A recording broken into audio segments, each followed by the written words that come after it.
YT family and friends. నాకు చిన్న clarification.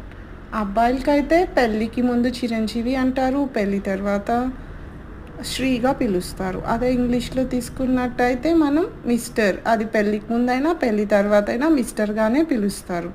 అదే అమ్మాయిలకైతే పెళ్ళికి ముందు లక్ష్మీ సౌభాగ్యవతి అంటారు. పెళ్ళి తర్వాత శ్రీమతిగా అంటారు. ఇంగ్లీష్‌లో తీసుకున్నట్టయితే మిస్‌గా పిలుస్తారు పెళ్ళికి ముందు. పెళ్ళి తర్వాత మిసెస్‌గా పిలుస్తారు. సో, అబ్బాయిలకి ఎందుకు మారట్లేదంటారు? మీకేమన్నా తెలిస్తే చెప్తారా?